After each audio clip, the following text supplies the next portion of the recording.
Tower में जो होते हैं ना, टावर में दो तरह का एंटीना का प्रयोग किया जाता है। एक देखेंगे ये चपटा वाला एंटीना होता है। ये चपटा वाला जो एंटीना होता है यही मेन एंटीना होता है, चपटा वाला। इसे हम लोग कहते हैं जीएसएम एंटीना। यही कॉल को रिसीव करता है और यही कॉल को छोड़ता है। जीएसएम एंटीना आपका इसी से मतलब होता है। लेकिन आप इसमें गोल गोल भी देखे होंगे, ये गोल जो थरिया के टाइप का लगाया है ना, इसे हम लोग कहते हैं माइक्रोवेव एंटीना।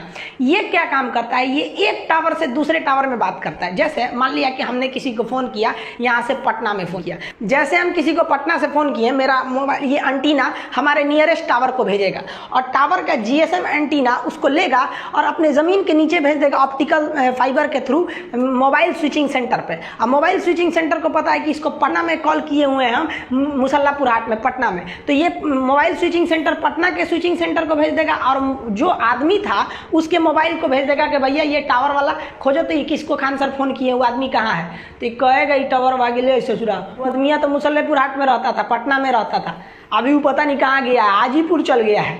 तो ये कहेगा कि हमारे रेंज में नहीं है, जबकि इसी पे रजिस्टर्ड था इसी टावर में। तब इसमें देखेंगे तो इसमें काम आता है ये गोल वाला छतरिया माइक्रोवेव। अब ये क्या करेगा, पटना से उसको भेज देगा कि कहाँ पे है, खोजेगा उसको कहाँ पे है, तो पता चला हाजीपुर में है, तो वहाँ पे वहाँ के टावर को भेज देगा। तो जब कभी आप रेंज के बाहर रहते हैं तो आपका टावर उस रेंज के टावर को कैसे मैसेज करेगा, तो ये गोल का जो धोदड़ है ना, इसी को कहते हैं माइक्रोवेव एंटीना। ये टावर टू टावर में बात करने का काम करता है जब आप अपने रेंज के बाहर रहते हैं। जैसे आपका होम रेंज होगा कोई कि आप किस रेंज में है, अब दूसरे में चले गए तो दूसरा टावर आपको सर्विस देता है।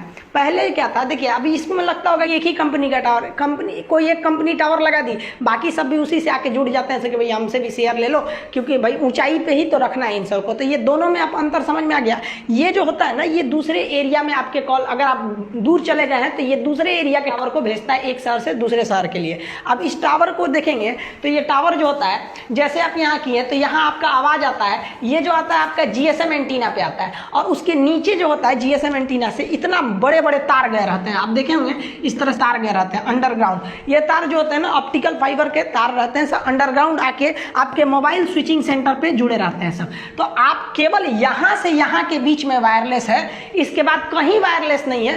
पूरी दुनिया में वायर फैला हुआ है, चाहे वो जमीन के अंदर हो चाहे वो समुद्र के अंदर हो। तो जमीन के अंदर तो समझ में आता है, समुद्र के अंदर हम आपको पिछले वीडियो में बताए थे कि चेन्नई से अंडमान निकोबार तक ऑप्टिकल फाइबर को बिछाया गया है। उसमें भी हम इसमें भी थोड़ा सा समझा देंगे ऑप्टिकल फाइबर के बारे में। आप पूरी दुनिया में देखिएगा, जमीन के अंदर तो है ही है, उसमें कोई दिक्कत ही नहीं है, लेकिन समुद्र के अंदर भी केबल गया हुआ है।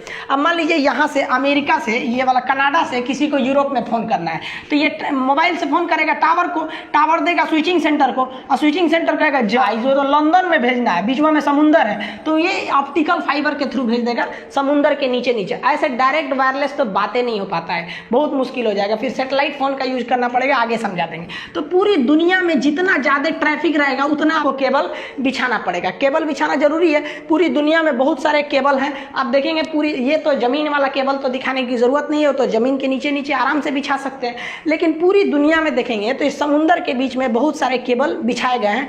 भारत में भी जो बिछाया था चेन्नई से अंडमान निकोबार के बीच में, अब उसको आगे बढ़ाने के लिए एक और केबल बिछाया जा रहा है, मिस्ट केबल, उसका नाम है मिस्ट।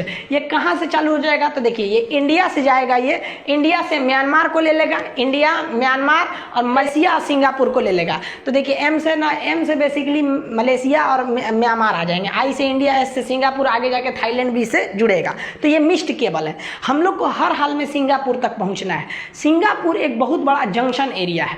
जैसे जंक्शन उसे कहते हैं जहाँ से कई रूट मिल जाते हैं। जैसे आपको दिल्ली रेलवे स्टेशन एक बहुत बड़ा जंक्शन है, इंडिया की हर तरफ की गाड़ी मिलेंगी सब। मुगल सराय है, अब पता चला कोई छोटा मोटा स्टेशन है, वहाँ से आप और जगह नहीं जा सकते हैं। तो इंडिया अगर सिंगापुर पहुँच गया ना, तो सिंगापुर पहुँचने से एक फ़ायदा होगा कि सिंगापुर और ये आसियान देशों से हमारा व्यापार अच्छा है, कनेक्टिविटी अच्छी हो जाएगी। लेकिन अगर हम यहाँ पहुँच गए तो इसके बाद हम पूरी दुनिया में आराम से पहुँच सकते हैं, क्योंकि